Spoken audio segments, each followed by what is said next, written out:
for a long time, I would go to bed every night thinking I'm probably going to die. And I didn't even really care that much. But as soon as a doctor said, you're dying, it was kind of this shock. And God, man, I had so much less to live for then than I do now. So it would be horrifying to get that news today.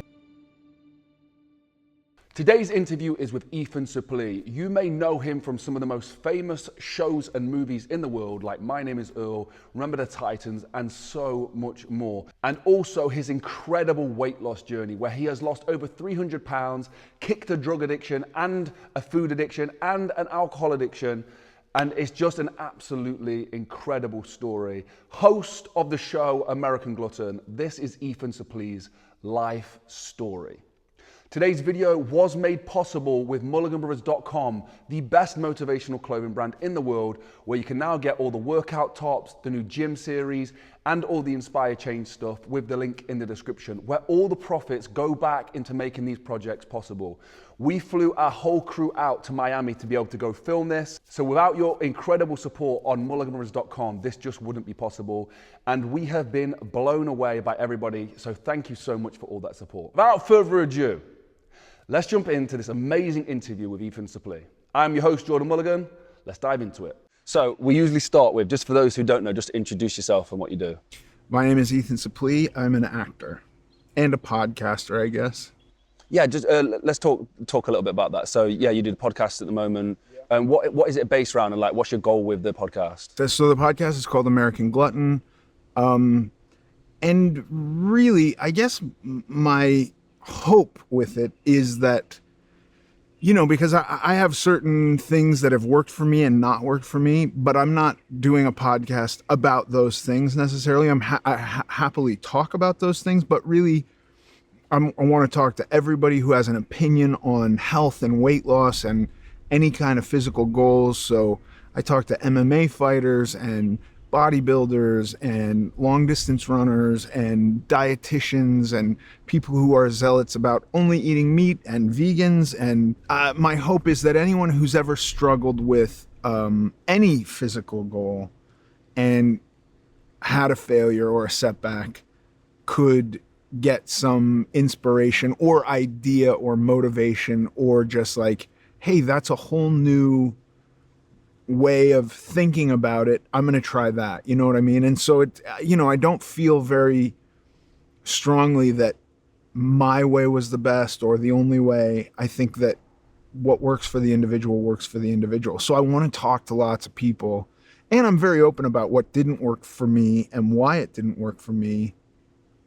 But also, you know, with a lot of the specifically weight loss and within like the diet culture, there's a heavy emphasis on losing weight.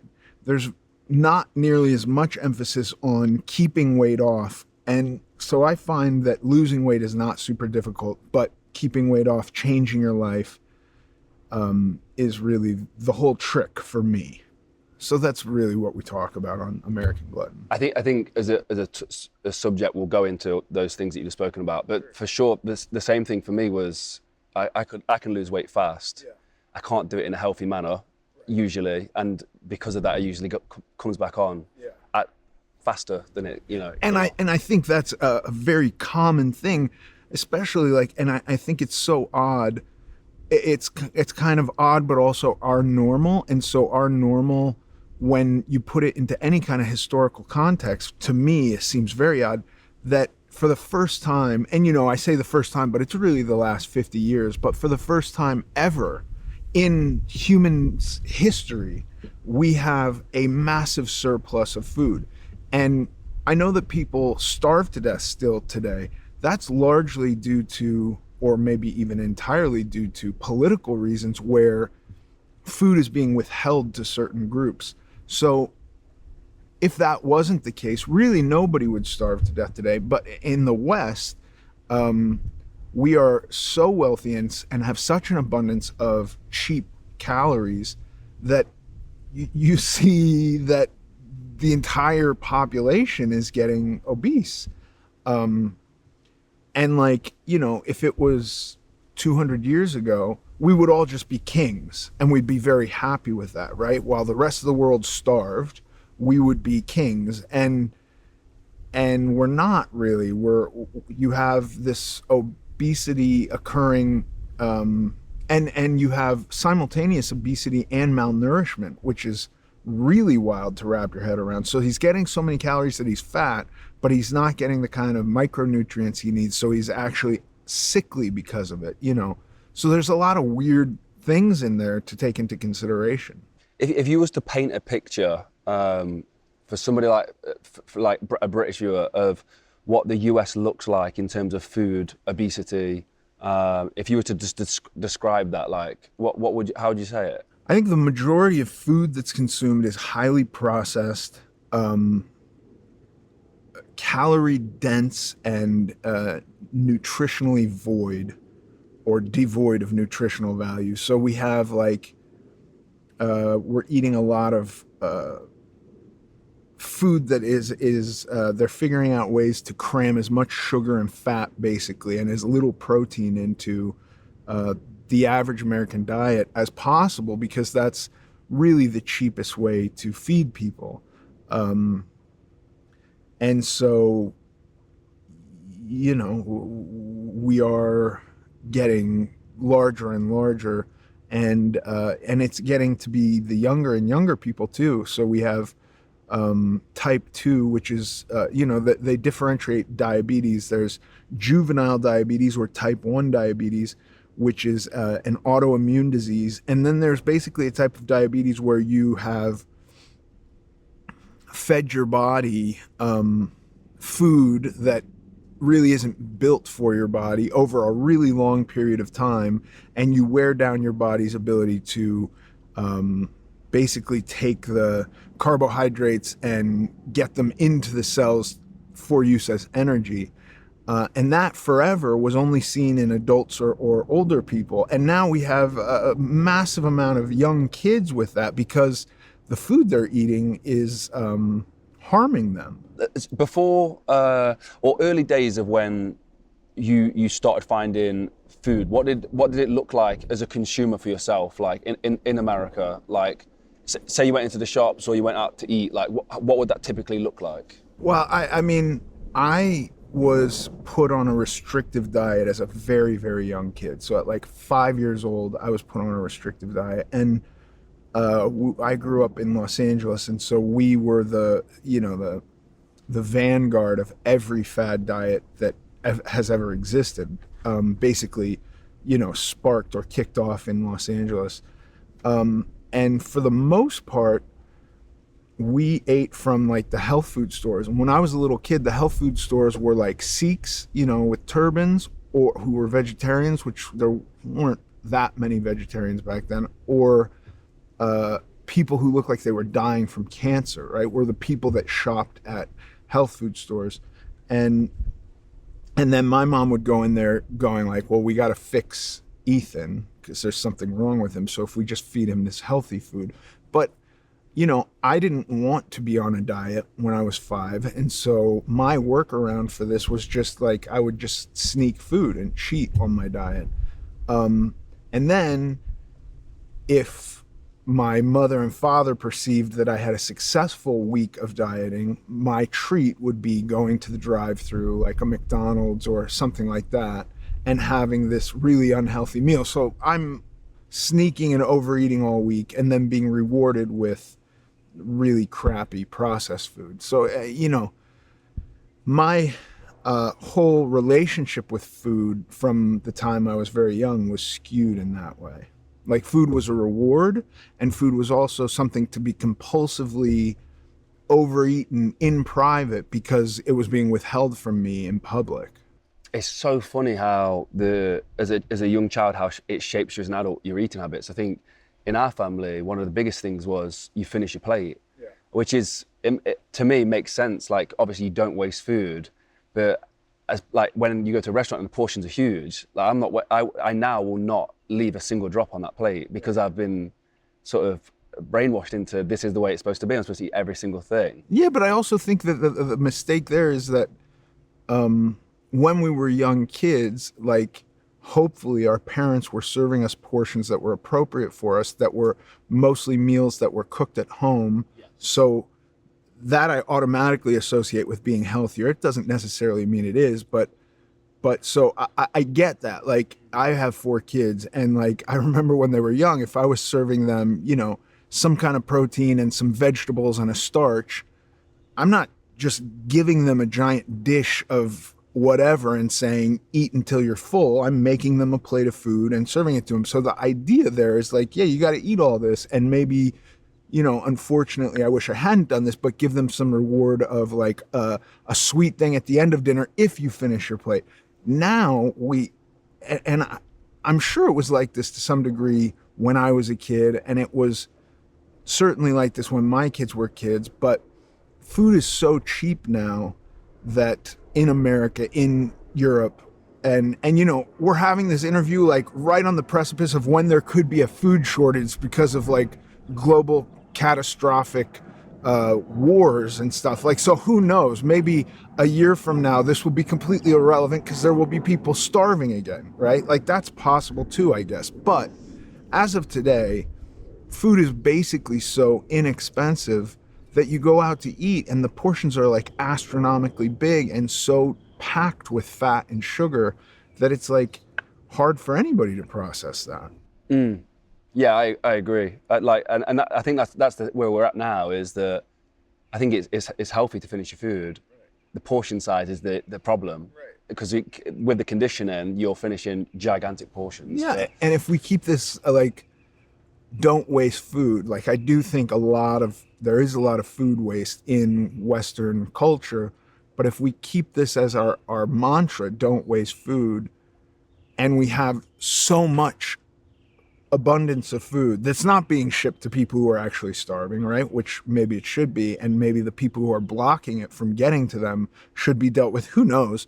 But like, we're gonna be poisoning ourselves with food, you know, if we keep thinking this way, like don't waste food. Okay, well, let's do something with our excess food, right? Because we have a lot of it. Do you remember specifically as a child, like what snacks, like a list? This is mainly for the edit, but like what that would look like. Well, I remember going to friends' houses, and I would be in awe that friends of mine would have like, you know, sugar cereal or soda or anything like that, because we weren't allowed to have that in my house.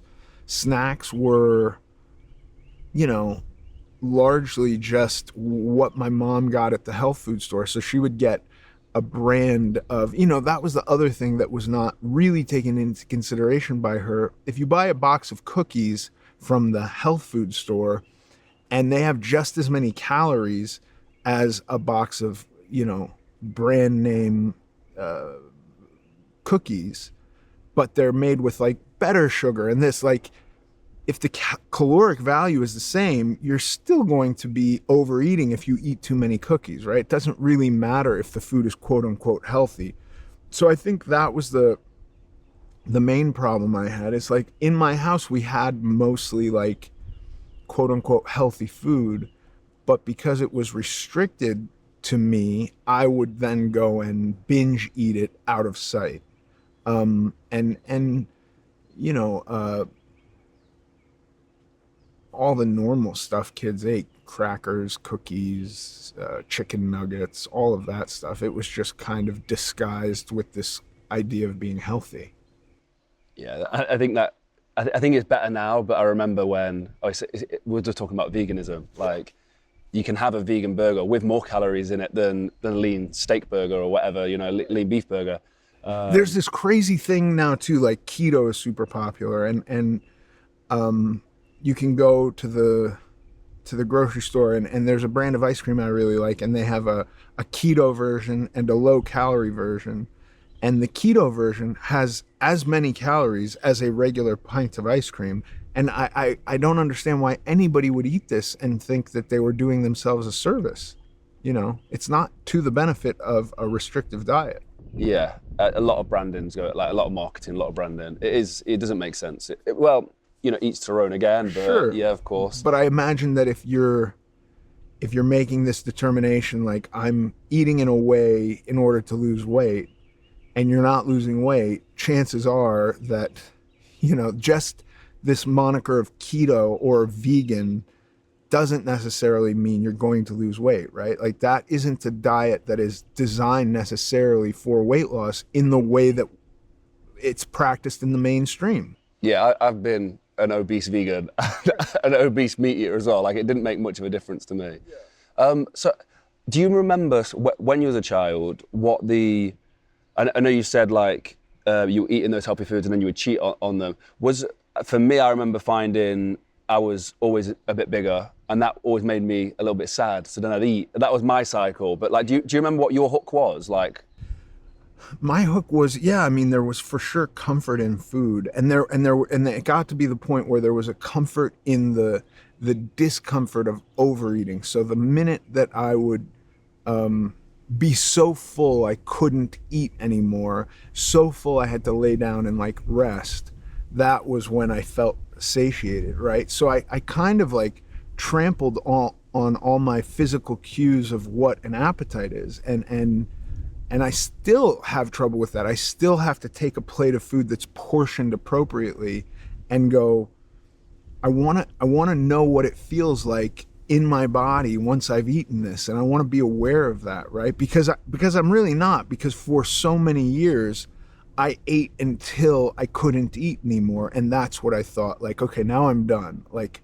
another bite and I'm going to throw up. There's a great Monty Python sketch where the guy goes to the buffet and he's eating, he's getting fatter and fatter, and he eats everything, and then the waiter comes out and says, do you want a mint? And he says, no, I'm done. And he says, okay, I'll have a mint. And he eats the mint and explodes, right? Like that was what, for me, that spoke to me, simply because that was the point where I associated with being done eating, right? When I was so full, I literally couldn't eat anymore. that's exactly the same as I was. Like it was my stomach lining that was the restriction, nothing else. Yeah, like there was nothing else going in.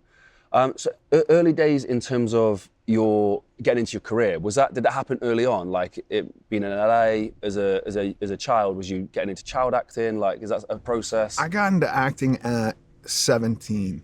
I guess I was still legally a child, but I wasn't a little kid. And I remember this was like a shift because I was overweight when I started acting. I'm sure I was clinically obese, but the moment that I had money and autonomy and the ability to like determine what I was eating, I started putting on weight really rapidly. So I got much bigger when I started working because it wasn't really a hindrance to work for me. I was expected to be the big guy like that. And I now had total control over it. And not to mention, like in the entertainment industry, there is a lot of food available, right? Like there's always a craft service table, which is covered in food. They serve you, 3 or sometimes 4 meals a day when you're doing a television show or a movie.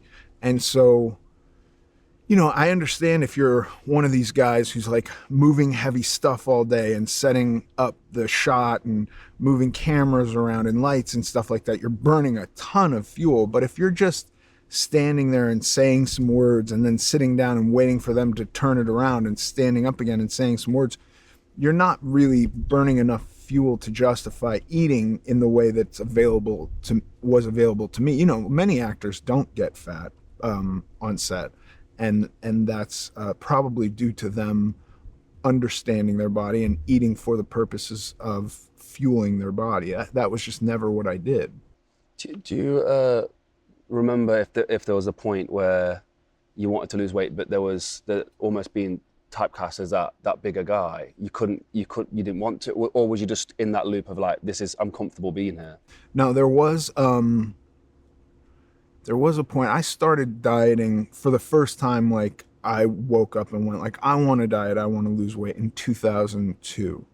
And I know around 2012 or 13, I kind of was like not thrilled with the amount of effort I was putting into dieting or maintaining my weight and the amount of work I had at the time. And so I was like, forget it, I'm just going to gain weight again. And I did, and I gained a lot of weight. And then when I gained all this weight, I like got a TV show pretty much immediately that we did for a couple of years. And so that was like a reward for having gained weight, but I was physically miserable and felt like embarrassed in front of my kids. And so very quickly was like, this is not good, and lost weight again. Yeah, kids, for me, was like the hard line for me where I was like, I'm not doing this anymore. Is that something that you'd experience yourself? Yeah, being around kids, it's tricky too, because I didn't really want to teach my kids that the only way to eat was to like withhold yourself from eating, right? Like I feel very conflicted, but I am kind of stuck with the condition I'm stuck with, right? Like I don't want to train my kids to be alcoholics, but I'm an alcoholic, so I just don't drink. Meanwhile, my wife is able to drink and doesn't have a problem with it. So the problem with food is like you can't just give up eating. So I had to work very hard to not, and I probably failed at this, to not show my kids like the only way to properly eat is by, being overly significant about what you eat. But I didn't want to be obese in front of them. And I was at times, and now that is a big part of why I am able to maintain it, because they're a real factor of determination for me. So we're just talking in the gym as well about where you feel like was your moment where you realized that you wouldn't be able to, or you didn't feel it would be viable to have a relationship if you wasn't becoming a healthier person. Can we just talk about that? Yeah, I like, I'd seen some girls in my youth, but never had like a real girlfriend. And then I started seeing this girl, and I was so in love with her and so happy with the relationship, and really, but there was a lot that I would kind of beg off of participating in, like going to the beach, I didn't really like to do. Going on a hike, I didn't really like to do. Anything that involved a lot of standing, I didn't really like to do. I didn't want to put myself into positions where I would be embarrassed. And I kind of realized at some point, like my relationship with her, if I try to look into the future, I think for a lot of my life, I didn't look into the future. I just was existing in the day and bowing to my compulsions.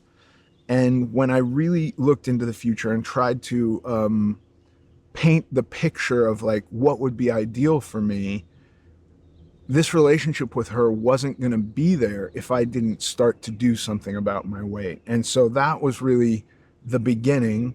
And that is what's kept me going, because I really like my life. I didn't like my life very much at all. And now I do. And I'm really, I like it. It feels like a fairy tale life to me. And so that's like the biggest motivating factor, just to keep having that, but then I think with any relationship, if you aren't working towards the relationship being better, that it's going to get stale and die. And so I just think of this as a part of that. One of the things you said in the gym as well is about, with this specifically, is it was like a reason beyond just being in shape or losing weight, which I think is applicable to achieving anything. Like it genuinely is, like having a reason or a why. Like, could you talk about that mentality? Yeah, I think, and I think I've heard people talk about having a why that's really personal and individual, and I could probably make some argument that any way you consider what my why is, it is truly personal. It is what I want. It is what I see as the most valuable thing in life. But I think that you know, if it's all just very superficial or not really, really personal, it's going to be hard to maintain, right? Anything that you're going to do, if it's hard, if it's difficult, if there's going to be a lot of resistance in doing it, if your goal isn't as substantial as the resistance that you're going to meet, it's going to be hard to persevere through that resistance. And so if you've spent any huge quantity of your time doing something in a certain way that you now have to completely change, I just find that without a really good reason, without a really good goal that means a lot to you, it's going to be hard to do that, because you're really, for long term, you're really changing your life, right? I mean, unless you put on, 10 pounds 1 year and it's completely abnormal, then it's kind of like, well, just go back to doing what you were doing before you gained 10 pounds and you're going to be fine. That shouldn't be so hard. But if you've lived half or more than half of your life in a certain way, kind of rewiring your brain is difficult, and rewiring your habits and changing all that is difficult. So, I think that the amount of resistance and barriers that you're going to meet should be comparable to the size of the goal and the significance of the goal. And if it's real small, right? If the goal is real small or really meaningless to you, it's going to be hard to get through that, I think. Again, something we spoke about earlier, but something I'd written down off your Instagram was refusing to be a victim. So again, I'd love you to just go through it. Yeah, I do think it's become slightly difficult today, because I think there is some social currency in victimhood.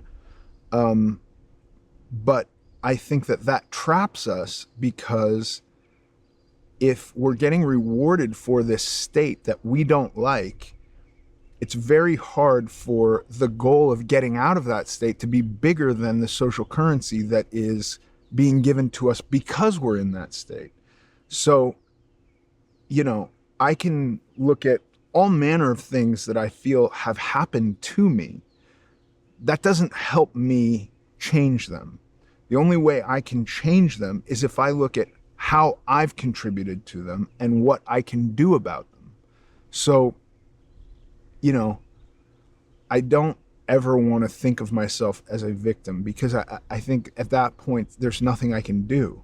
And I don't ever want to be in a situation where I feel hopeless or helpless.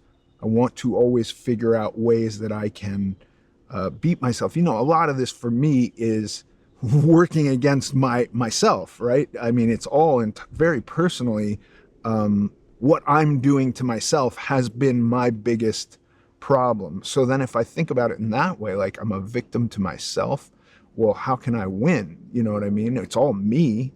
So it gets very complex thinking about it in those terms, but I just want to always figure out what I'm responsible for, what I can do about it. How do I move forward and become powerful? That's really what I'm looking at. 10 years ago, would that have been about longer than that? 2012? 20 years ago, before I dieted, or at the beginning? Before diet, yeah. Over 20 years. 20 years ago. So talking to that person now, if he watched your workouts, or a person of who's in a similar situation saw your workouts and see what you're doing, they'll go, well, that's too tough. Like, that's too hard work. Like, what's the payoff? What's it all worth? Yeah, well, I mean, I have two ideas here. And one is, I've, being a sober person and also somebody who's battling this other thing, which is food, right? And my compulsions around food. I've found that not a lot of people change because somebody else says you should change, right? I've found, for the most part, it has been my observation that people change when they decide to change.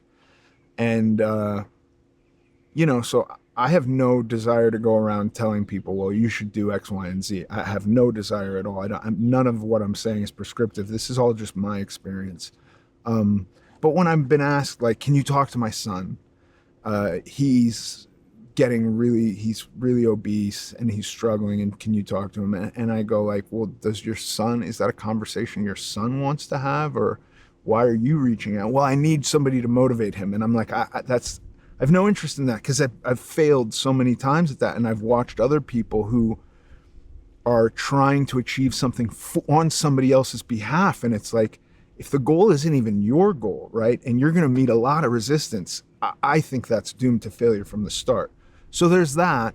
But then the other thing is, if I talk to myself on day one of like, I need change, and what do I do? Help me.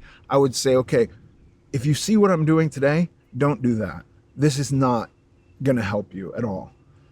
Start very, very, very slowly and take your time. This is an entire rewiring of your brain and your habits, and your whole life is going to be different. I don't think that happens overnight. I think it happens very slowly, very gradually. At my heaviest, I was 550 pounds. And so if I went back and talked to that guy, I would say, like, here's the diet that worked for me, and start exercising a little bit earlier, but just walk. Just go for walks. And they don't even have to be long walks. Like, go walk for 10 minutes, and then next week walk for 11 minutes. Like, that's it. It can be that simple. And by the way, the diet that I do now, you don't even have to start doing that. Just switch out one thing, like stop drinking sugary drinks, right? Get rid of those. Drink diet soda instead of regular soda. That was a big deal for me. Eat fruit instead of... If you're enjoying this interview with Ethan Suplee, please consider heading over to Mulliganbrothers.com, our sponsor of the video, and it is only through the support of Mulliganbrothers.com that makes this possible. Before that, let's jump back into the video. Ice cream or cakes or something like that. Get a little bit more fiber, increase your protein. Just very simple things. It doesn't have to be so radically different. If you're gonna overeat something that's not really dense in calories. If, like, I used to go and get a bag of cheeseburgers, like a whole bag of cheeseburgers, and eat them all.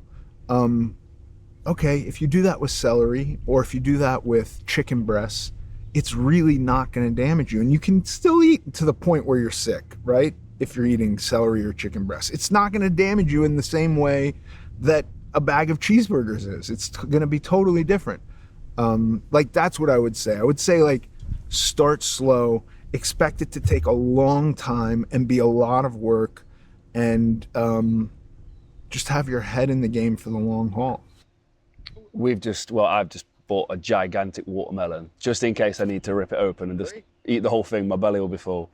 Did you say 550 pounds? 550 pounds. I don't know what that is in stones or kilos, but it's a lot. Yeah, like well over 30, like 30, 35 stone plus probably. So, yeah, probably like 220, 230, something like that. So, I mean, what's that like? Like, do you remember being 550 pounds? I do. At the time, that's how I was. So I was very self-conscious, but that was my kind of baseline. So it wasn't really until later that I started thinking about how much my body hurt every day. How even just sitting like this, parts of me would start aching because there was so much pressure on different parts of me, and I'd have to move, right? My feet hurt every day, no matter what. I used to go around and check the strength of anything I sat down on, a couch, a chair, and if the chair was plastic or had really thin legs, I wouldn't sit on it for fear that I'm gonna break it. And then there would be times where I would sit on something questionable and worry that somebody else was gonna break their chair, and people would try to blame me simply because, like, maybe he sat and it weakened it. There was that. Traveling was a nightmare. So there was always all these things that were just normal life to me, that I wasn't thinking about daily. But as I lost weight and my ability to move more freely in the world increased, and my pains, literal physical pains, and the amount of, kind of crap I gave myself, and self-shame that I laid on my shoulders, as that kind of went away, I was like, oh my God, I used to have to be 2 hours early to, a local domestic flight, simply because like walking through the airport took a long time. And now, I still have some anxieties about these things. Like, I want to be early, and my wife is like, why do we have to be so early? And I'm like, because, it takes a long time. And she's like, it really doesn't. It really doesn't take a long time for you to get from, TSA or security to the gate. And you could probably jog and you'd be fine. And I go, oh yeah, okay, you're right. So we don't have to be so early. Like, I have to think through it in those terms, because it's just so hardwired into me that like, I am slow, I can't do anything fast, so I need to allow myself extra time, but I really don't anymore. So that's a big thing that is confusing. Getting on an airplane, the amount of mortification I used to go into, like even if I flew first class, my stomach would hang over onto the other person's armrest, into that little table in between you guys, the two seats. And that was mortifying. And I always had to have seatbelt extensions, and I never really fit into an airplane seat. And now I can fly coach, and I almost do that simply because I fit in the seat. And I'm like, I don't have to fly first class. I can fly coach. And like, I still have a large body, but it's more normal size, certainly, than it was ever my entire life. I don't need a seatbelt extender anymore. Like, these are huge victories for me. So all that kind of stuff is stuff that I just wasn't thinking about day to day, because my normal was being massive.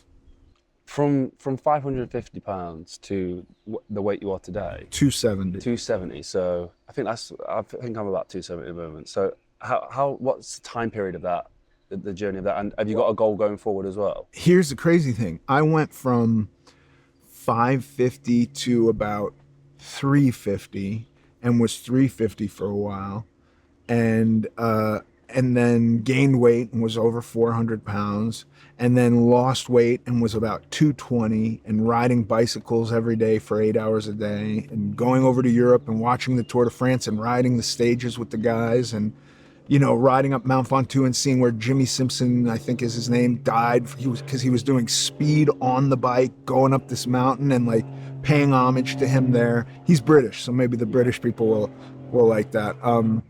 Then I got down to like 220, 215 even, and I was so thin, and I was actually uncomfortable being that thin, so I started working with weights. And then I gave up at some point and was like, forget it. I want to get heavy and work again. And I went up to like 400 pounds again.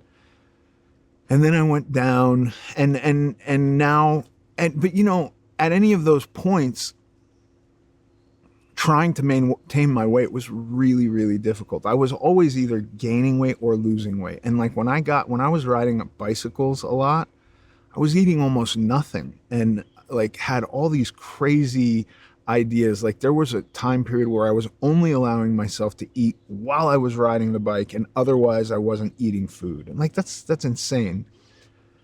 And so, a few years ago, I finally found a diet where I was like, oh, this is not hard. I could eat like this for the rest of my life. Nothing is off limits. But there's a lot of food that I eat very rarely. And I've basically maintained my weight for years now. And I exercise a lot, and I enjoy the kind of exercise I do.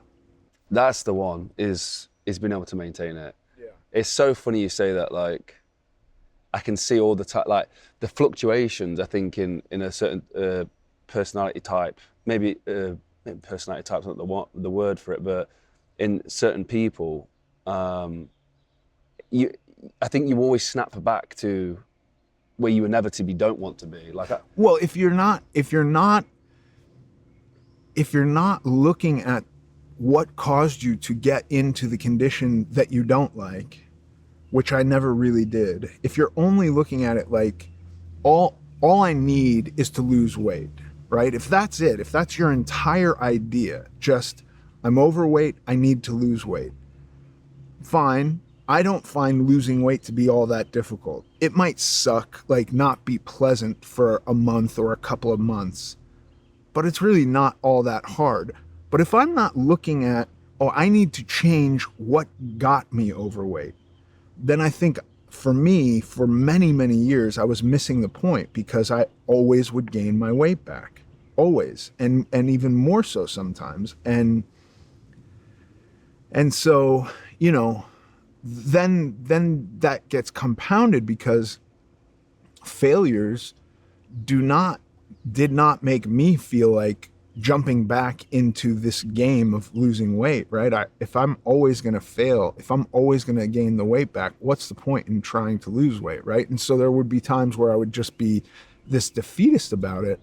And then a lot of self-shame, you know, like you tell your friends you're going to lose weight, you lose weight, your friends are all proud of you, and then you gain weight, and kind of people are like not saying it to you, or they're saying it to you like, what happened? Why are you gaining weight? And it's like this vicious circle, right? And so for me, weight loss is not the key. The key is, how do I not abuse my body long term? How do I figure out how to eat so that I can just eat like that and not gain weight, right? And then you'll most likely lose weight doing that, you know? And if it's something you are thinking about, this is how I have to change my life forever, basically, then you win.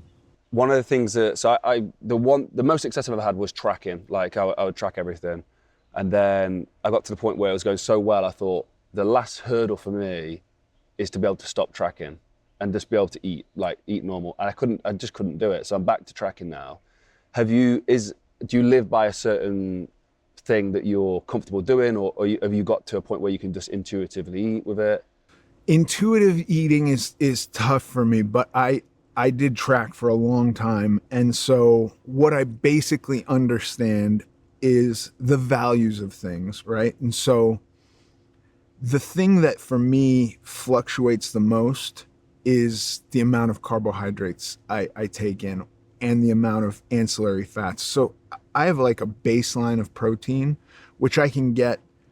I eat meat, and so I get it through lean, very, very lean beef, or chicken breasts, or fish, pretty much any fish, or turkey, or lamb, or any of this stuff. But it's got to be lean, and as long as it's lean, I basically know how much of that I need to eat every day, and that's the bulk of my food. And then I'm not such a fan of vegetables that I'm going to overeat vegetables. So vegetables for me are free. I know I got to eat some every day, but I'm not at risk of eating so many that it's going to throw off my calories, right? So yes, I take them almost like supplementary, like, I got to eat some broccoli. Okay. But it's not really fun. I'm not making broccoli fondue or deep frying it or anything like that. And then so really the only thing I'm diligently tracking is, did I train really hard? Okay, if I trained really hard, that's a carbohydrate day. So I get some rice or some pasta with nothing on it, or some bread with nothing on it, or some potatoes or some sweet potatoes or beets or carrots. Those are or fruit, right? Those are my carbohydrate sources. That's on a training day. On a non-training day, my carbohydrates go down and my fats come up. So I get a little olive oil or an avocado on my non-training days. That's like the gist of how I eat now. So I'm not going like, how many calories did I get on this meal and that meal? It's really just the difference between I get rice today or I get avocado today. And that just depends on my activity level that day. How do you maintain an awareness with not falling into bad habits again? And when they come up, how do you catch them? Well, I've gone through my life many times, and I mean like mentally looked at different things. And so like a big bad habit for me was eating in front of the TV, sitting down, not doing anything, eating, kind of zoning out, not paying attention to what I was eating. And I found that I could eat much more if I was watching TV or a movie or something like that than if I was sitting and just being aware of my food, or sitting and having a conversation with somebody and eating with another person or with my family. And so I've gotten rid of that. That's like something where I went like, oh, I just shouldn't do that anymore, because I'll eat my food quick and then want more food if I'm eating while I'm watching TV. So I'm almost never eating like that. That's been a big one. The other thing is, if I ever feel like I need to eat and I don't want somebody to see me eating this thing, like that's a big red flag for me. I don't want to hide food. I don't want to ever be doing something that I wouldn't want my wife and kids to see me doing. You know what I mean?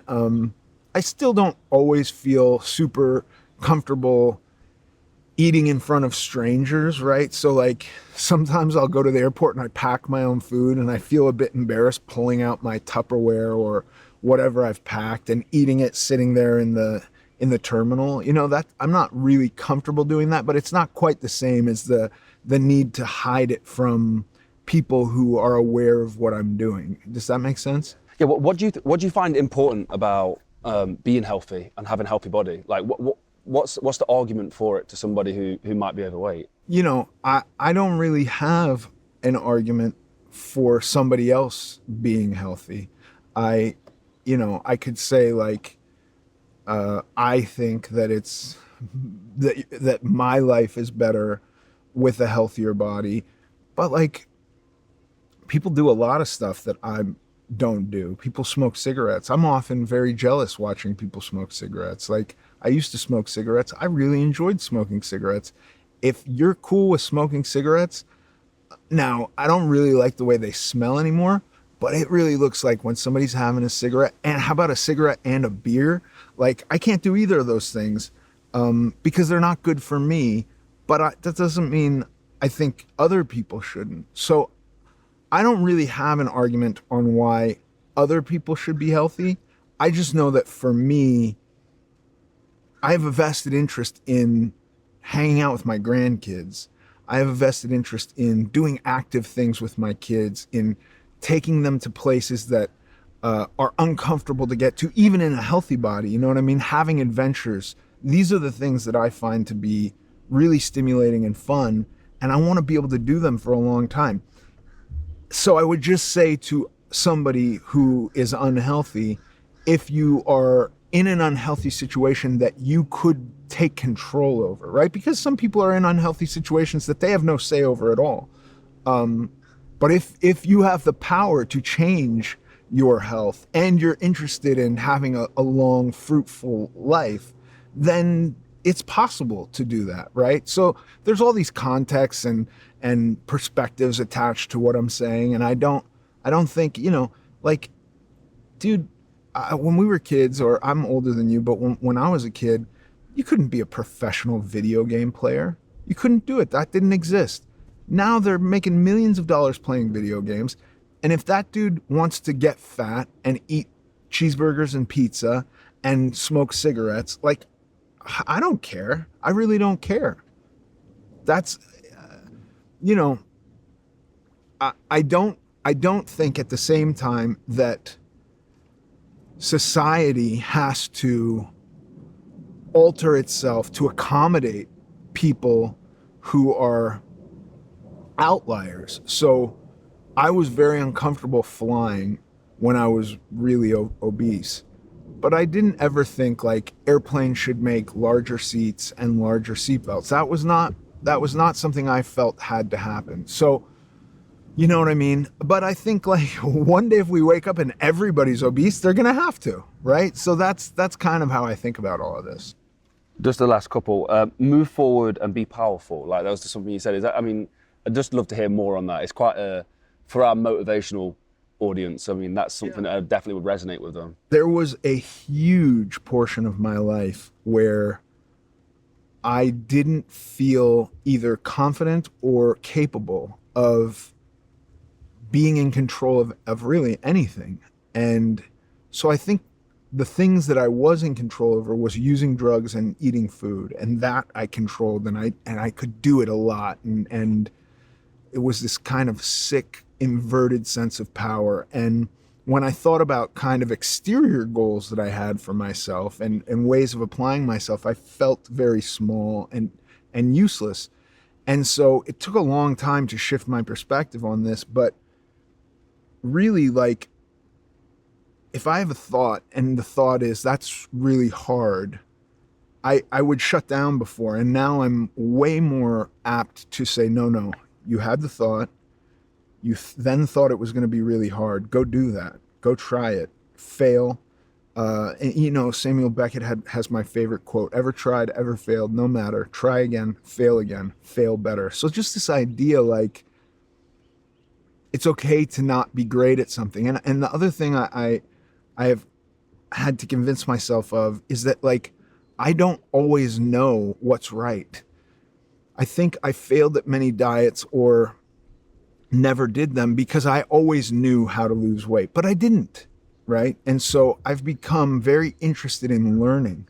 And I go into most situations not with the idea that I already understand how something works, but with the idea that I need to learn more about how something works, or learn anything at all about how something works. I want to go into situations with this idea that I know nothing, and then build a foundation of knowledge and become certain and become powerful and strong in that way. And I'm never going to dismiss things because I think I understand all of them, because I don't, because I didn't get sober for a long time because I knew better than the people who had gotten sober. And so I would attach my own little ideas to them of, like, no, it's going to work better if I do X, Y, and Z. And I found that sometimes I need to, like, just tell myself to shut up and be a pupil and learn something and move forward and get powerful.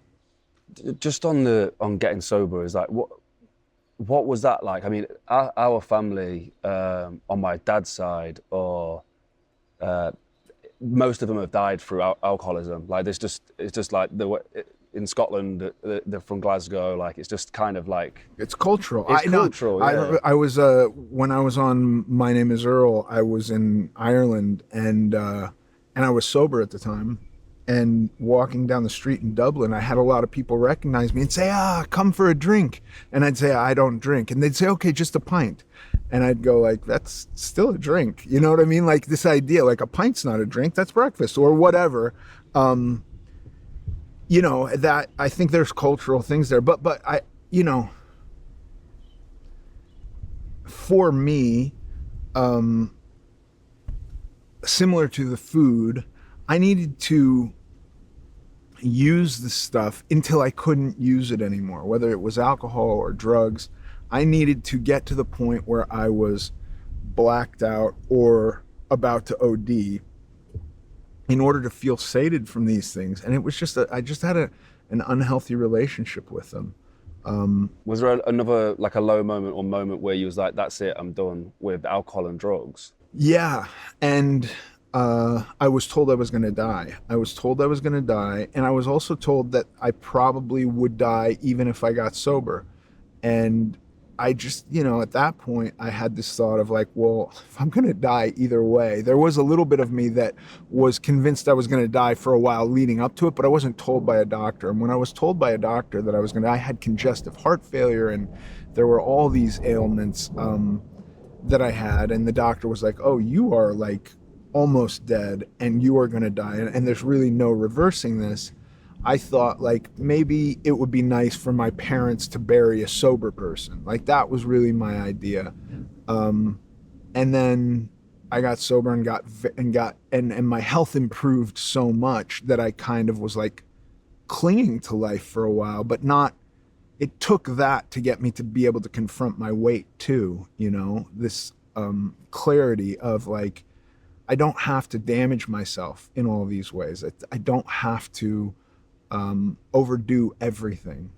What was that day like? What led you to go to the doctors to have that assessment? I had I was doing heroin and cocaine, and I had this thing which would happen, my feet would start swelling, and then my legs would swell, and the swelling would move up my body, and I went through a couple of months with this where I would then quit doing drugs and get very sick for a few days, and the swelling would go away, and then I'd start doing drugs again. And then it came where I quit doing drugs for a few days, and the swelling didn't go away, and it was every day it was higher and higher, and it was up into my abdomen. And I went to the doctor, like, what is this swelling? And she said, oh, that's congestive heart failure. When that swelling gets to your heart, you die. And that was really like, oh, I didn't know any of that. You know, I wasn't thinking this was, anyway, that I remember that day very clearly. Okay, I mean, thanks for sharing. Like, I really appreciate you sharing that with us. Wow. So then you went into then you had a time period where you went into. I went to rehab. Yeah. Okay. I got sober. I, you know. What was your why at that point? Like, what was not to die? Was it for your parents, like you say? Yeah, not to die, and not to die. Like, it seemed very pathetic to me to die in that way. You know, and another thing is, like, as a kid, there was some romanticism about drugs and alcohol and stuff, and I would, like, you know, read Burroughs Junkie or The Basketball Diaries or, you know, Charles Bukowski, and there was such a romanticism about being a barfly and a scumbag in Hollywood, and it just seemed like, this is cool, you know, this is edgy. And then really you meet other drug addicts, and you're like, God, these people who are doing this are total nerds, and you know, I don't mean nerds like Revenge of the Nerds, just like not people I want to associate with at all, or be associated with. You know what I mean? There's nothing cool about them. I know some rock stars have died, and rock stars are kind of as close to objectively cool as you can get, I suppose. But I just think it's all just, for me, a way to not confront reality and not be present, and that to me seems so weak, and I don't know, it felt very pathetic, and so I was like kind of turned off from the whole thing, while at the same time not being able to experience happiness without it, you know. So there was a long period where, especially with opiates, my experience was that life really sucks without them after your body is accustomed to getting them. Like, I didn't really enjoy anything for a couple of years, and life was pretty bleak. And then you get all that back, and life is wonderful again, you know. But it is very, very hard. And it doesn't surprise me at all that people fail that as often as they do. Yeah, I would love to tell you too that this is my absolute favorite material possession. Like, you could take my car or rob me, and I'll probably just say, go ahead and take it. I wouldn't give up this ring. And my wife, I don't know if you'd be able to get this on camera, but my wife had it inscribed, "Eat shit." And it is truly my favorite possession. Brilliant. Okay, so we actually have that on camera now, so that's fantastic. Yeah, I think maybe I think I've seen the post that you did with "Eat shit" on it. Yeah, I think I've seen.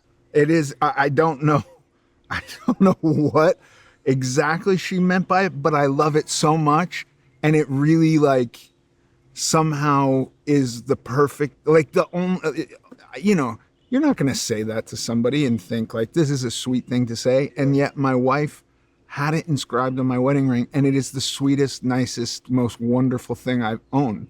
Okay, cool. Right, so that's fantastic. That links up with the story. Okay, perfect. Yeah, thank you so much for sharing that with us. I think just for the edit, I just need to ask one more question, and then I'll wrap it. And it is like, what would a typical training day look like? The stuff that we've done today.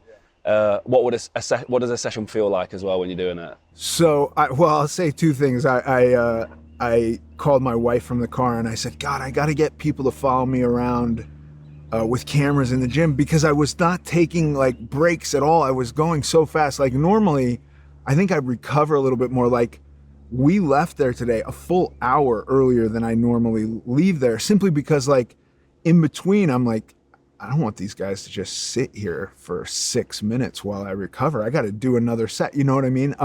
So that was very cool, but I did all my work much faster today than normal. Kickboxing is really just 2 days a week. A normal day is like I do, you know, and it changes based on if I'm traveling and I miss a day, then I'm back a day. But it's basically like chest, legs, back, chest, legs, back. So it's 6 days like that. And if I'm not going to that gym to do kickboxing, I'll just go to a regular gym and do my weight training and cardio. Yeah, go for it. You're talking about being told you're going to die. Yeah. Like, what do you think the sort of how do you look about that now? Like where you are in life, like it's kind of. Oh, with perspective, yeah. It's kind of crazy.